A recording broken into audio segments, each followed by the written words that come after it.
Hello, hello. Welcome to a fabulous Tuesday webinar here at EHN Canada. My name is Jonathan, and I'm pleased to welcome you to today's webinar on engaging with the creative process. For those of you who are long-standing attendees of our webinars, welcome back. And for those of you who are new to EHN Canada, we are a leading nationwide network of treatment centers for addiction, trauma, and mental health. We offer inpatient services with centers coast to coast, as well as intensive outpatient and virtual options. For more information and to learn more about the work we do, visit our website at ehncanada.com. Everyone is on mute and cameras are turned off for today's webinar, but we'd like for you to use the Q&A box to submit your questions for our speakers throughout the session. If for whatever reason your Q&A isn't working, feel free to share a comment instead, and I'll be sure to personally moderate and make sure that all questions that we have time for get answered. We will be sending a follow-up email in the next week that will contain a link for the recording of today's session and your CEU or continuing education certificate. To stay updated on our future webinars and newsletters, we invite you to opt into our mailing list by filling out the form that is linked in the Q&A chat. I'm located in Toronto, which is on the traditional territory of several nations, including the Mississaugas of the Credit, the Anishinaabe, the Chippewa, and the Haudenosaunee, and the Wendat peoples. It is covered by Treaty 13 with the Mississaugas of the Credit. Our speaker, Carolyn Simpson, is located in Nanaimo. They are on the traditional and unceded territory of the Coast Salish peoples, the traditional territory of the Snuneymuxw First Nation.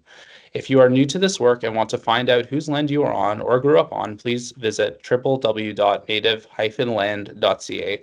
And now allow me to introduce to you today's incredible speaker. Carolyn Simpson is a professional art therapist with a particular focus on life transitions, grief and loss, addiction, and at-risk youth. Following her degree in psychology at UBC, Carolyn completed her graduate studies in art therapy in 2004.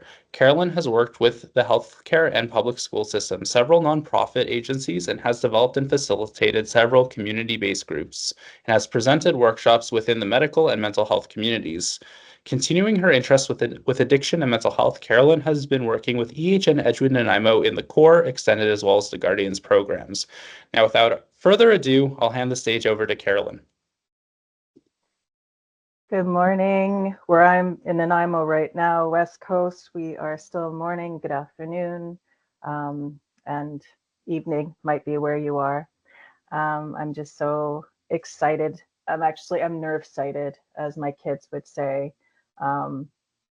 I've done lots of presentations, but never a webinar, so this is kind of new for me. So hopefully we can run smoothly here with Jonathan's help. And I'm just gonna, Jonathan already introduced me, but I have been, just to let you know a little bit about my work, that I've been an art therapist for 2 decades now, hard to believe. And I have worked within the school systems, within organizations, the health authorities. So I bring a breadth of experience that I draw from. So what I'd like to do, because I think Jonathan just gave the wonderful introduction there. So I think what I'd like to do is just start this webinar by offering something happened here. Okay, we're back on. Sorry, another screen came up saying I need attention, or the computer needs attention. All right, so I want to begin by, sorry, I've got all these pop-ups coming up. I don't know, Jonathan, if you can see that or deal with that. I have a lot of pop-ups coming up. I'm not sure, but let me know if it's a problem and I can share my screen with your presentation, and that way you don't have to worry. Yeah, there's lots of things better? Just popping up. Yeah, it's for now. Thanks for letting me know. Give me 1 second to get that going. Up. No, it happens. Making me even a little bit more nerve-sighted. Oh, that happens. No worries. Give me 1 moment to get that set up for everybody. Okay. One moment, please. Okay. There we go. Now, can everyone see my screen? Is that okay? Can you see my screen, Carolyn? Yeah. Okay, perfect. So I'm going to go ahead and present that. and you should be good. Okay. Well, okay, I'm gonna. So, oh, all right. We're going to go smoothly. So I'm just going to ask you to shift the slides. Or do I have control? I have control of the slide, so just let me know. Okay, I'll let you know. All right. So I was talking to Jonathan earlier, and he said that it would be okay to lead you on a short meditation. So you can blame him, this West Coast stuff. But I wanted to offer this just to understand. This is something that I offer the patients. And it's just a short meditation, but it's really about slowing down and entering that imaginal space. So I know people are still popping in, and we'll just let that. You might hear some, I'm hearing some beeps coming on here, but I'm just going to guide you for the next few minutes. So if it feels comfortable, I'm not sure, you might be in a lunchroom, you might be by your desk, but if it feels comfortable, just close your eyes. We're going to drop in. I'm just going to be here for a few minutes. So if that's not possible, just allow your eyes to have a soft gaze.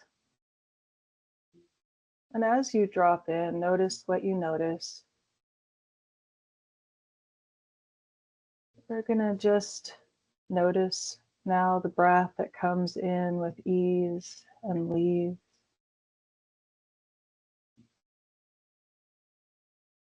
And in this place of quieting, in this place of relaxed awareness, and as you drop into the body, noticing what you notice, maybe there's noises, maybe there's thoughts. As thoughts sometimes arrive.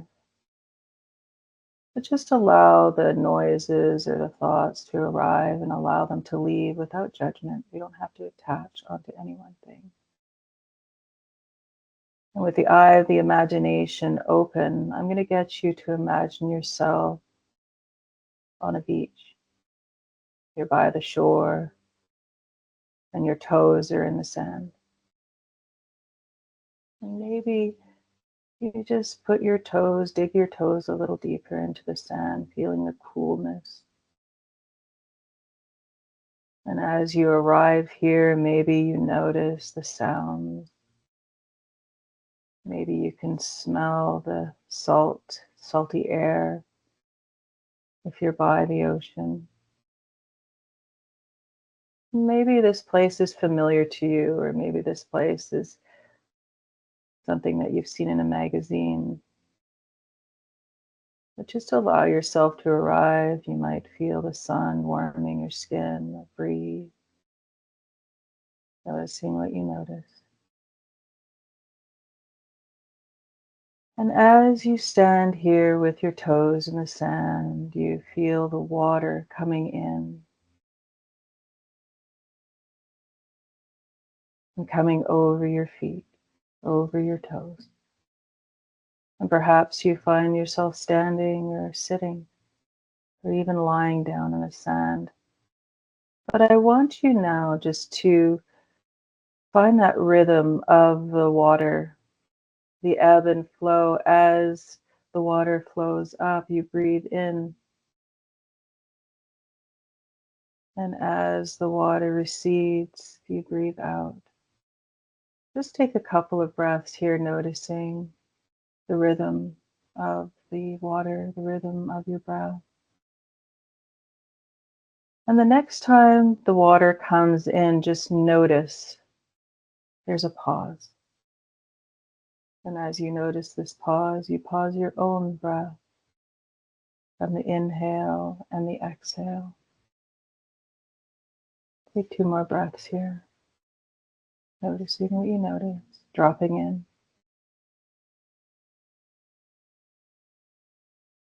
And on this next breath, you notice something rolling on your toes. And as you go to look, you see that is an ancient bottle etched with rolling time and time again in the sand. You reach for this bottle and you open it up because you could see that there is something inside. There's a piece of paper. And this piece of paper, there is a word or words, something written. Maybe it's an intention. Maybe it's just something to help you in this hour, in this day. And just take in this offering. And if it feels appropriate, maybe as you put that paper back, you whisper something in the bottle, an intention, a longing, a hope. And you put the bottle back into the water and watch it move back further and further and further away from you, knowing that whatever you put in that bottle, or maybe something that you found, will come back to you in perfect timing. Just allowing, noticing what you notice as you watch this go further and further. Coming back to the rhythm of the water, the ebb and the flow, just coming back to the body, maybe bringing some movement, deepening the breath. Whenever you're ready, open your eyes.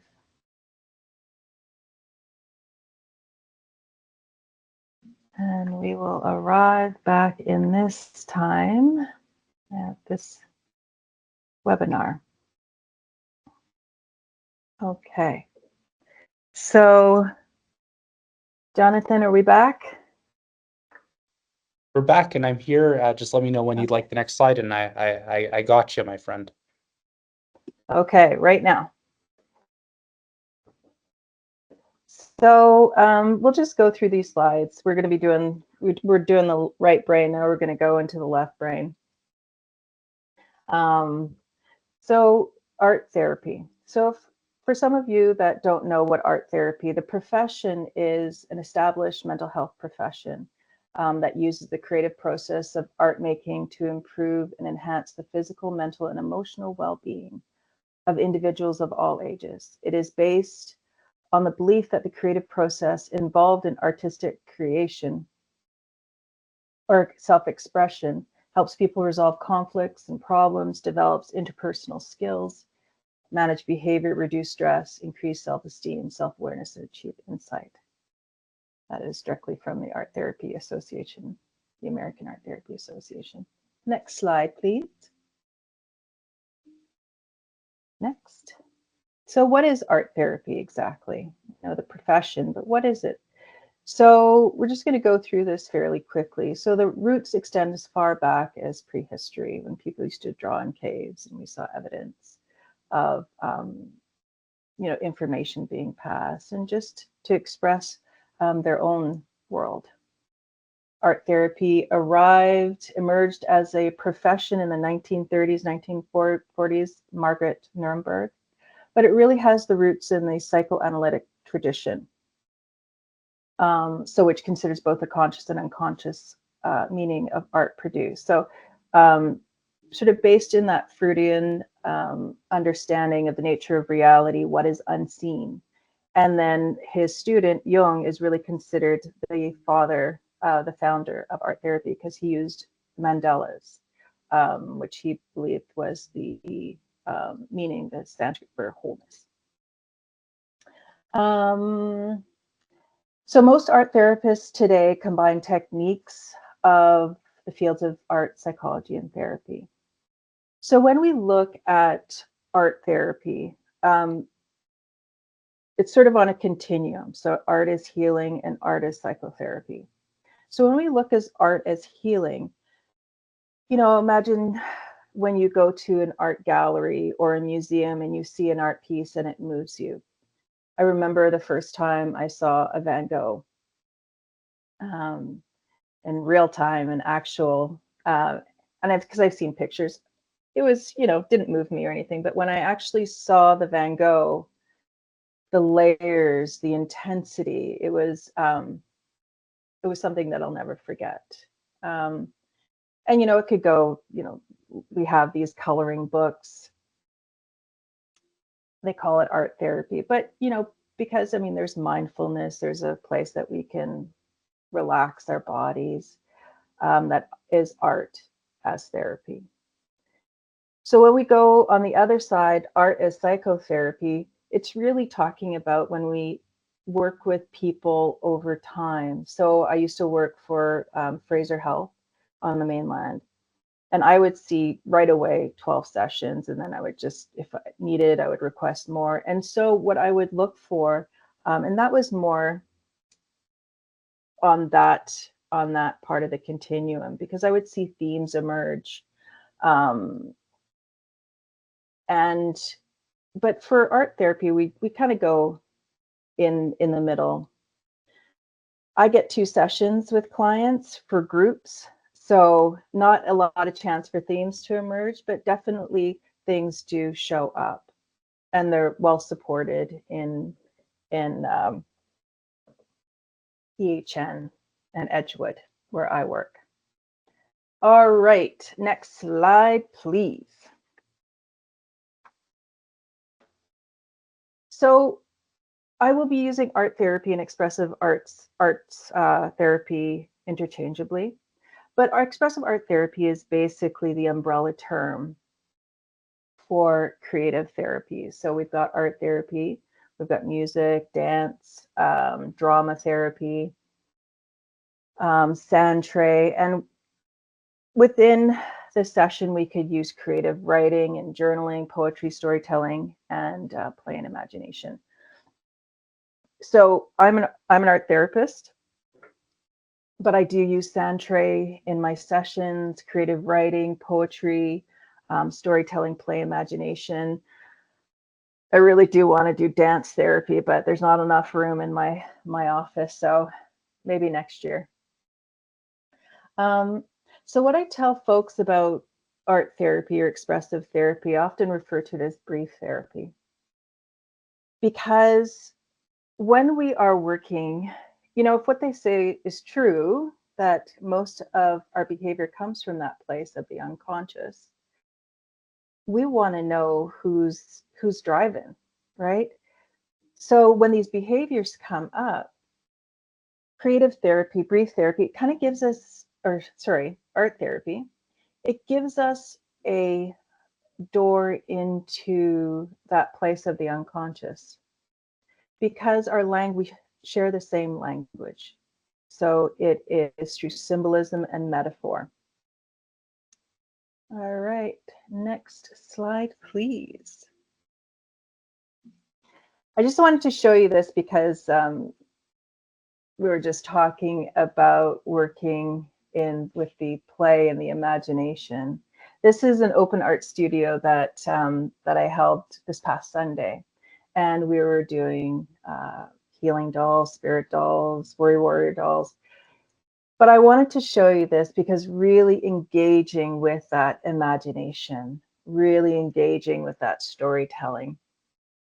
I'll just talk about, because I know we're very limited. The first one, so on the left there. So the first one is, we see a crown of flowers. So this particular patient came in very excited to be in the studio. Hadn't met her before, very excited to be there. But as we were going through, she started to become dysregulated. I don't know what I'm doing here. I don't know what I'm doing. I can't do this. I can't do this. And so I offered assistance. But sometimes it's, we track these things and we sort of hold a space for, this is uncomfortable. And so she came back to it, and I helped her a little bit. And at the end, she said how proud she was of this image, of this creation, how proud she was of her. And so, and I'll talk a little bit about, what is art therapy, and we can sort of bring something outside of ourselves and hold compassion, right? Hold sort of this element of, wow, this was so nourishing, right? But she came from excitement to dysregulation to a sense of regulation, sense of calm. And okay, so next slide, please. So what is art therapy? Well, art therapy is a means of symbolic communication. It's a nonverbal. It can, we sometimes use the language to anchor, but it is a nonverbal communication. So it is, we can access feelings and thought, not accessible through language. So patients can express something that they might not want to, that might be afraid to talk about, but nevertheless, it is evident, it is out there, it is outside of them. And we often speak as the image is the third party in the session, because it really does take a life of its own, right? Like that doll that I just showed.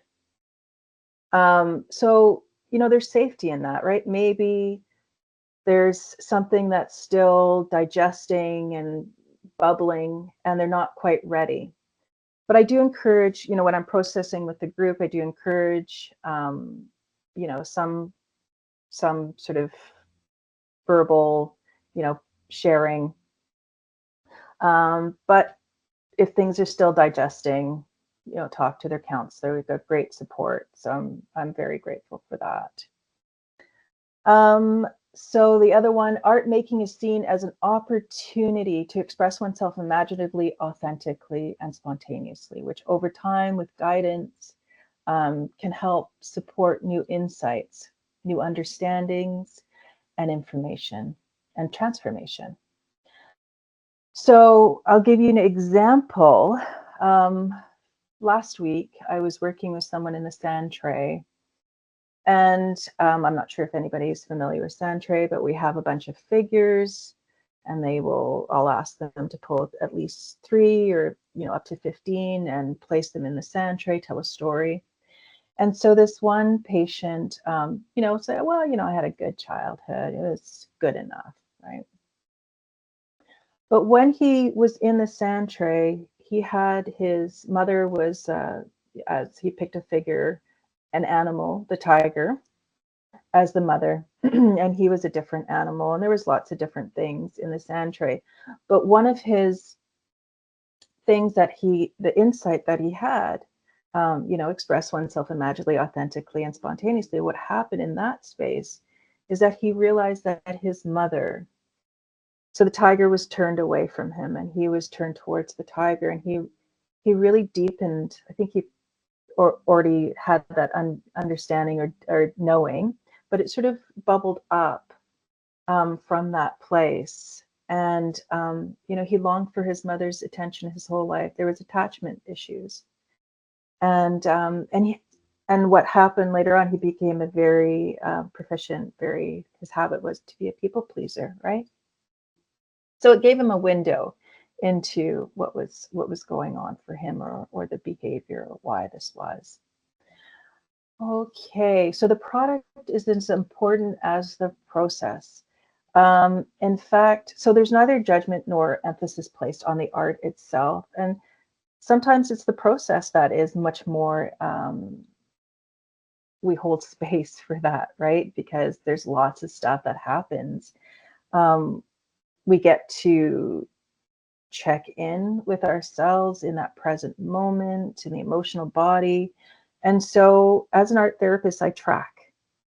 I see if there's a part in that process where something shifts, and not in that moment, but unless I'm doing one-on-one.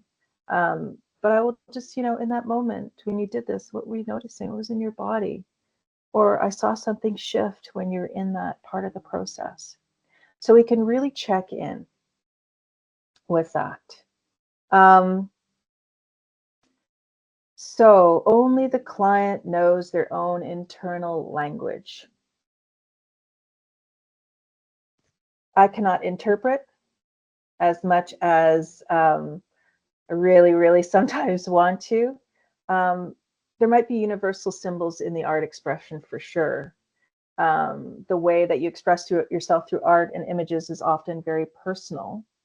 Um, so we might be looking at the same product, and if we're in a group, we might be looking at the same product, but see very different things because of our own unique experience and culture and personal influences. So, oh, and I just wanted to mention, what causes us, because of symbolic communication, what causes us to be at a loss for words, right? Because sometimes we don't know how we feel. Sometimes we have mixed feelings. They're complex. Sometimes we know what we feel, but we just don't know how to voice it. Our emotional language is very limited. And sometimes we have emotions that don't translate into words. Um, so to express the emotions, we have to feel them, right? So the last one here, because art is not a linear process and does not obey the rules of language, it can express many complexities simultaneously. And I'll give some examples of that in just a moment. So basically, I love journaling, but sometimes, pages and pages, when we see this product, when we see this piece, it can express many things all at once, right? And when we have it somewhere, we can look at it to remind us, right? Flood us with those memories, the emotions, what shows up. Okay, next slide, please.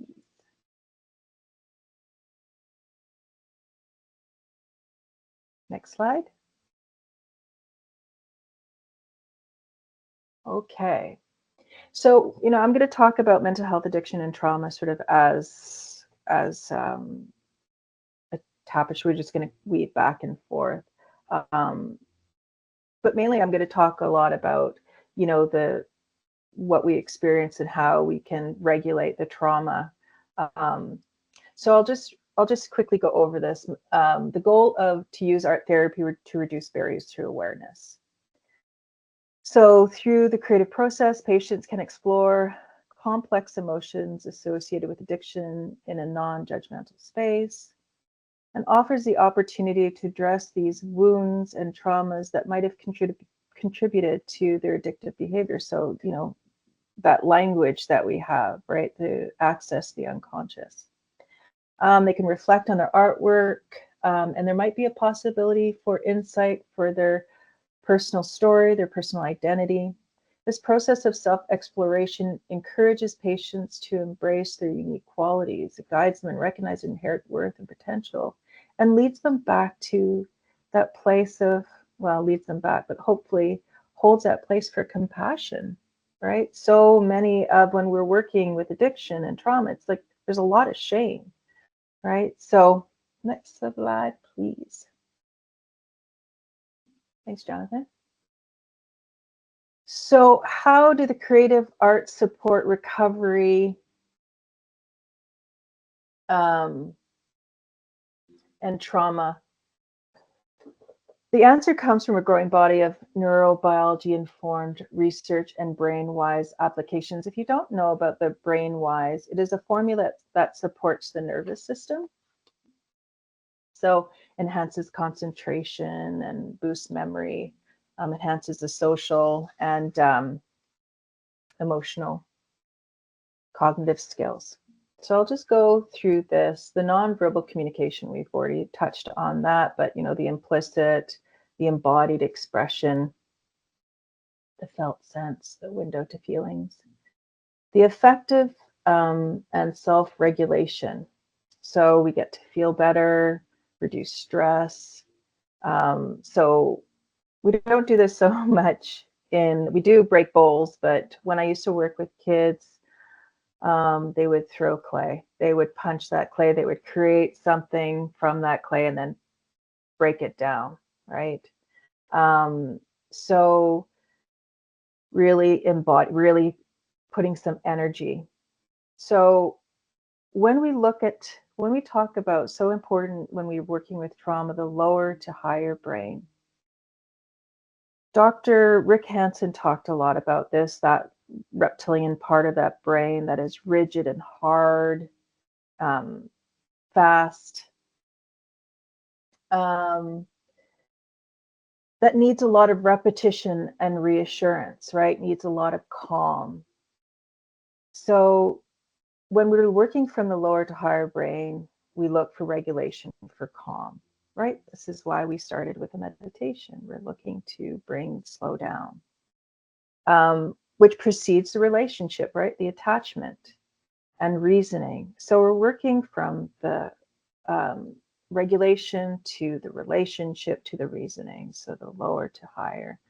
I'll give you an interesting, one of the teachers that I follow, her name is Kathy Malcoli, and she started as an art therapist and went further and got her PhD.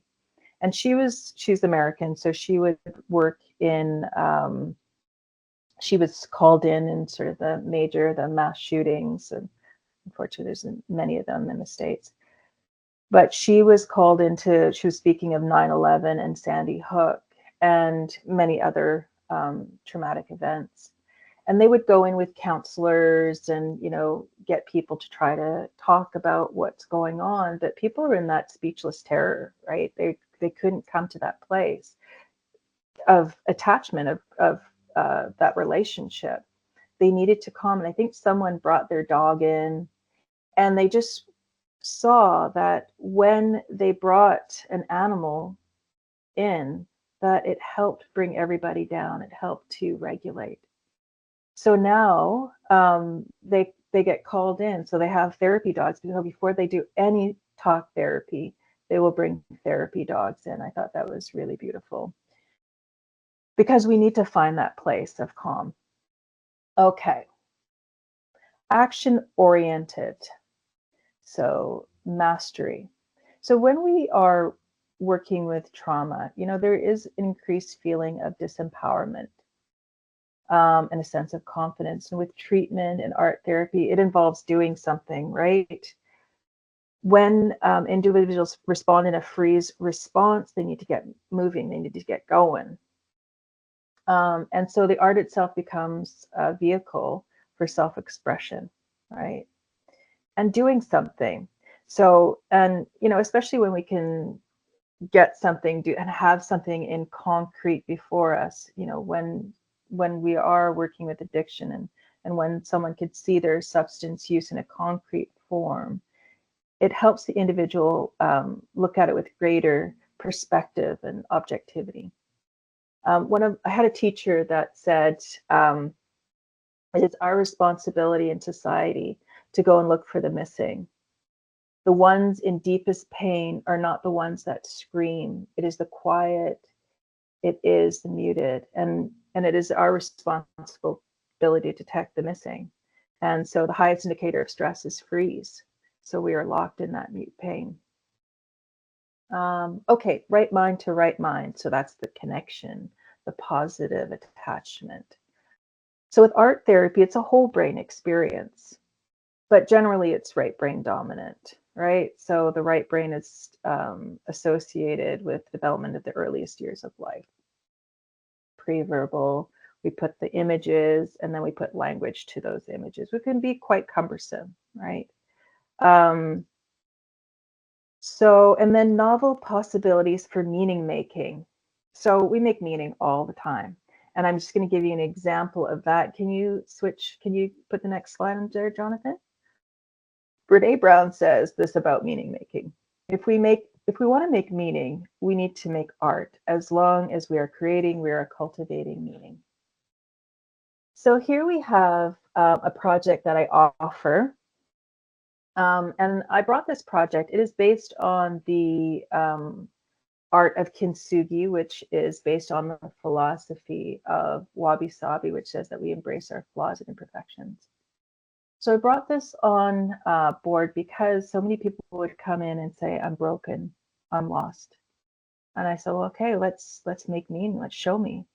And so what I get folks to do is they break a bowl and they make meaning of the pieces. It's kind of funny. I have some people come in, with my small little hammer, and they will wind up and they will give it all they have, and bowl might break into 3 pieces, 2 pieces, and they're like, wait, I'm way more broken than that.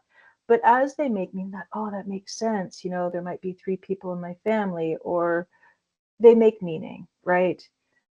And the stories that we tell, sometimes we get stuck, we get turn in these stories. And so to be able to get it outside of themselves is very powerful. Because I tell them, it's the stories that we tell. I mean, it might be within, right? We hold it in that freeze or in the stories. But in 10 years, that story might not take as much space on that bowl. So we change, right? And we can digest and we can, maybe allow these things to flow. But first, we need to recognize, we need to have awareness.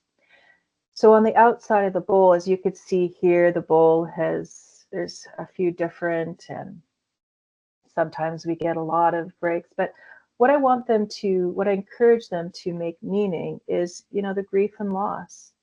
And when I say grief and loss, I mean, of course, losing someone, but I mean the loss of a career, which is often when we're working with first responders, they're not going to be going back to that.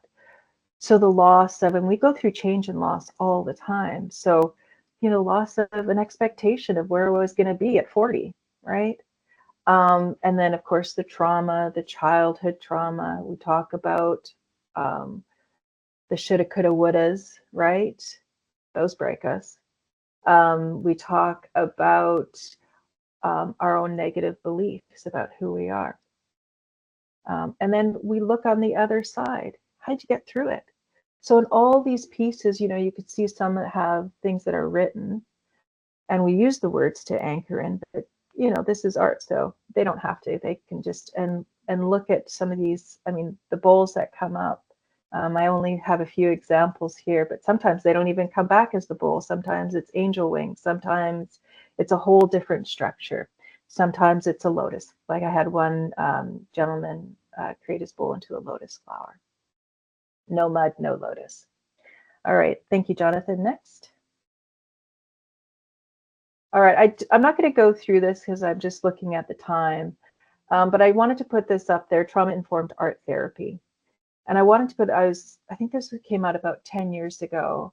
And the article on the National Geographic, I was so excited to see because it was just really recognizing how art can heal. And so the article was the military, they had brain injury from blast, like shell shock. All right, thank you. Next.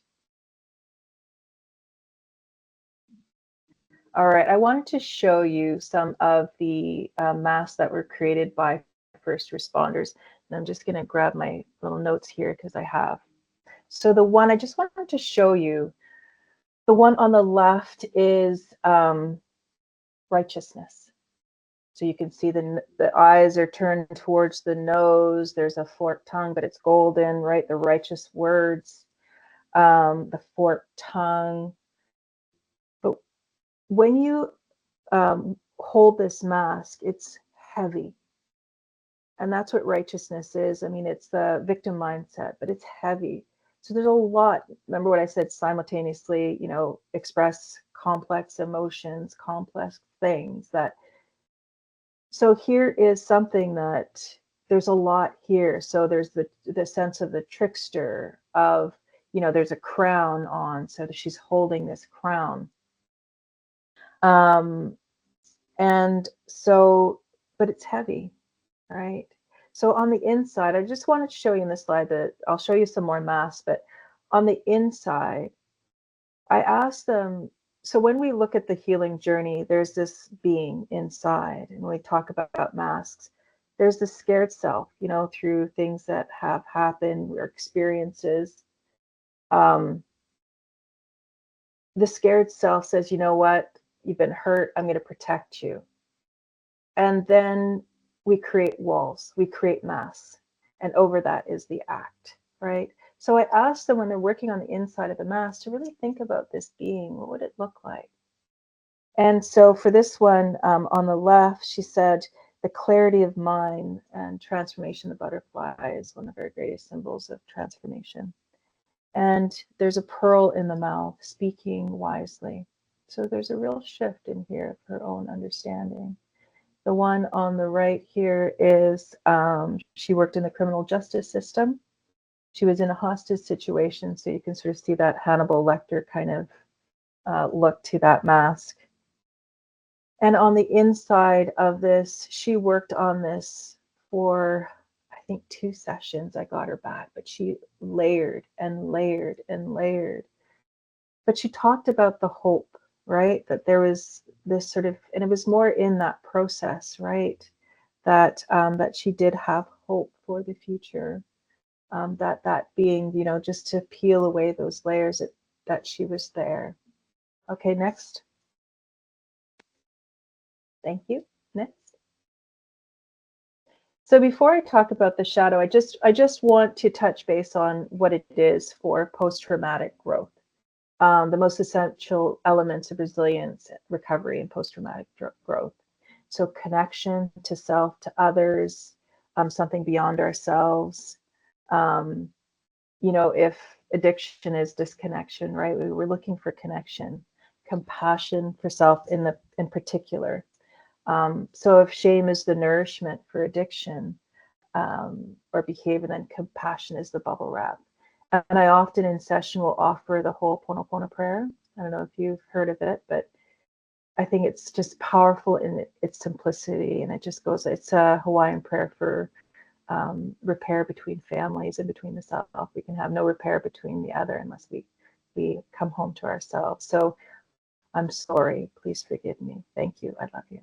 So a lot of people will take that prayer, they'll hopefully say it to themselves in the mirror. If not, sometimes that's too it's too dysregulating to say it, so they will say it to themselves in the morning. Confidence and contribution. So feeling of mastery, that one can make a difference in the world. All right, so that is basically these elements that we look for. Next, okay, so we've got working with the archetypes, so we'll stay right there. So this is my jam. This is what I love to work. I know I can't stay too long on it because I want to talk about what a session looks like, but this is really when we dive deep into the unconscious. It's very powerful work. So I'm just going to read here. You can see what that quote says, but I'm going to read here about the psychologist that Carl Jung tells us that the shadow is the person we'd rather not be. Our shadow is made up of the thoughts, emotions, and impulses that we find painful, embarrassing, or distasteful to accept.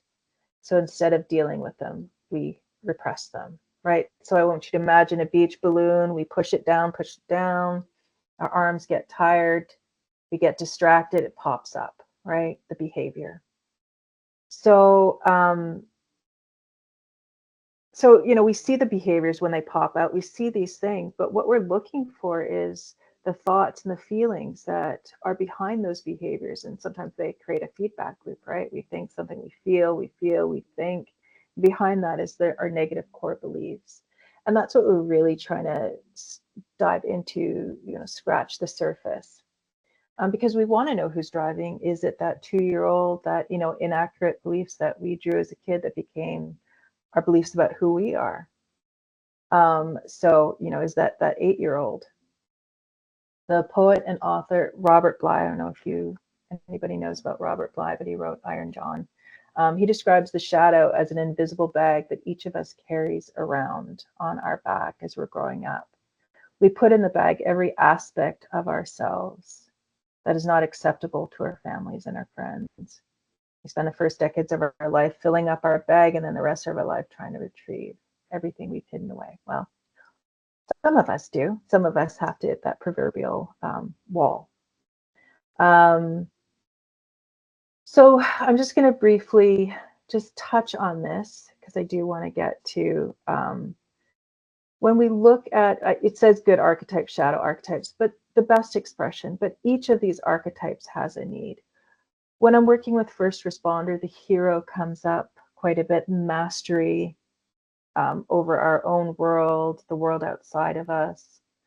And then when we look at the shadow aspect, sometimes it's that villain, right, that comes out. And what I see mostly, it's the cynic, right? But what I want to touch, I mean, I could talk about archetypes and shadow work ad nauseum, but what I want to say about this, and when I work with this, is that basically this whole wheel is about power, right? So we have different needs, like especially the foundation, safety, power, pleasure, and intimacy. And then belonging. But all of these things is about power. All of these archetypes expressed because we can either take it from outside of ourselves, so that's the shadow, or it is from a well within, so that's the best expression of an archetype, of a mask. And we all have masks. They're not inherently bad or judge. We don't need to judge. It's just what is underneath, what is showing up in our behaviors. But when we bring these things to the light, they lose their power, right? So just before we move from this slide, I just want to give you an example. So when we look at something like intimacy, if we break down that word intimacy, when we look at the shadow side, the seducer needs like a mirror to show me that I am desirable, tell me that I am worthy, right? Where the lover is that I have everything that I need. So we do a lot of exploration of what shows up, and sometimes many of these things show up, right? And we kind of it's like peeling away the layers of an onion. So this deep work is really important, and there's lots of support, like I said again. So it can inform, and it can also inform other aspects of the work that they're already navigating, and help deepen a connection to other therapies that they're already working with in the program. So next slide, Jonathan. So I just want to show you some of the masks here. So we have the reptilian, that is he called it PTSD, so that part that is just in that freeze response. The next one is called Mr. Doughboy. And Mr. Doughboy is okay. So you see that he has a strained smile. He's okay. He's burning from the inside. I mean, his house is on fire, but he's okay. He will always, he's fine. There's an acronym, but anyways, I can't remember. He's fine. Things are burning. He's fine. The next one is the trickster, that shows up a lot with addiction. So the trickster is a snake oil salesman. He will, show you this over here while he's doing this over here, right? Smoke and mirrors. So it shows that particular archetype shows up quite a bit. And then we have the last one. This is the jester, the clown, and it shows the complexities because when he was 13, his father passed away, so he had to become the parental figure, and so his father was a tyrant. So just we hold these things within us. So this just allows us a way to put it outside of us and see it in a different way. Next. Thank you for sticking with me. If you've stuck with me for thus far. So I just want to go briefly what a typical art therapy session looks like, and we'll finish up the webinar. Next slide, please, sir. All right. So I would just want to tell you like I said before, I get 2 sessions with group, and I also see one-on-one. That could be 1 session to 4 or 5. But the first thing that I want to make sure is that I create a container. So how I do that is creating containers, just really about slowing down, being present. I'm really lucky because I work in a little cottage just on the edge of the property. So I can move them away from a lot of the noise, a lot of the distractions. And engaging in that the meditation. I often begin with a grounding meditation. And so we create a state of relaxed awareness. Again, we slow down. Directive versus non-directive. So the directive piece is often I'll offer that to groups because I have something already planned, something set up. With the one-on-one or the open studio, even though I had something planned, we call it open studio. So if somebody wanted to engage in something else, we can do that. So the non-directive is like, have a look around. What feels nourishing to you in this moment? What do you feel sticky? What feels sticky in this moment? And I just sort of guide them. Reflection. So in that session, where did this product come from? Just really sort of looking at, and just again, doing tracking in the process. Introspection. So often the unconscious mind works a little faster than the conscious mind. So when they leave the session, hours or maybe even days, or maybe they have a dream. And so just it takes time for the conscious mind to catch up and sort of that bubbling up of awareness. And then lastly, the experiencing of wholeness. So really the goal is to bring the unconscious and the conscious mind together and creating the art. So sometimes I'll have that audible aha, moment when something has connected, right? And so at the end, I will read some poetry. So we'll have a meditation at the beginning and poetry just to engage in the imaginal, right? And so that is the end of the next slide, please. And before we are going to, I'm just going to offer, I think there's just a couple more minutes. So I'm just going to take 30 more seconds, maybe 1 more minute, just to end the session, this webinar, with a poem. All right. So if it feels okay to close your eyes wherever you are. This particular poem is by Maya Stein, and it's got an interesting title. The title is, "It looks like the sky is coming apart and together at the same time. And the body is holding its losses like a fist, and a fleshy hope is opening to an unprecedented vastness.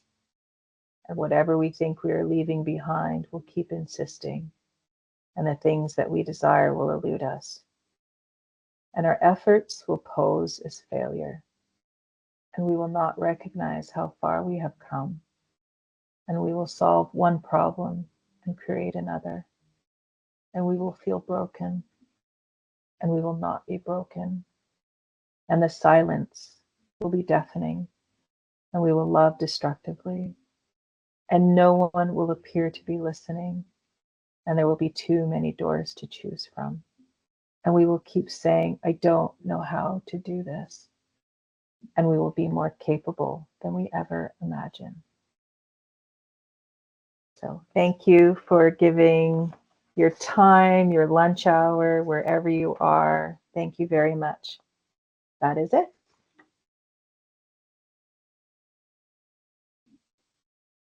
Thank you so much, Carolyn, for an amazing webinar. We really appreciate all the words. For me, one of the things that I really love is that concept of kintsugi. I know there's a band that I'm really into that has an album called that, and they were talking on the radio, Death Cab for Cutie, if you know them. Yes. One of their albums is called Kintsugi, and they were chatting about that, and that reminded me of that conversation. I love that. If anybody has any questions, feel free to drop them in the chat. We do have just a couple minutes, so we can probably field a question or two. But yeah, I failed to mention that kintsugi literally translates to golden joinery. Oh, yeah, very cool. But they use gold or they use silver. It's awesome. I actually have a question, if you don't mind. Okay, I knew you would. Yeah, and if you're not comfortable, I totally appreciate that too. But like, what brought you into the world of art therapy? What made you wake up one day and say, I'm going to be an art therapist? Complete career anxiety. I got my degree at UBC in psychology. Really couldn't get a job at Starbucks. But I volunteered at the Career Center. It was called the Women's Center at the time, now called Life and Career Center. And at the time, the time of pamphlets, not necessarily computers, so, there's a way that unconscious, right, to speak through.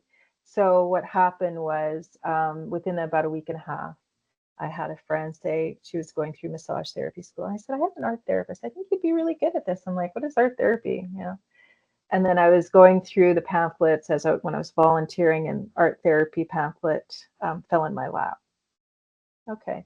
And then the third, usually takes me a few times. So the third time somebody said something about art therapy, and I'm like, I got to pay attention to this. I wasn't necessarily artist, but I loved engaging in the creative process. I used to redo furniture. And so that's how I got into it. Yeah. I love that. It's really, really cool. They wouldn't get me a job at Starbucks. That's what it was.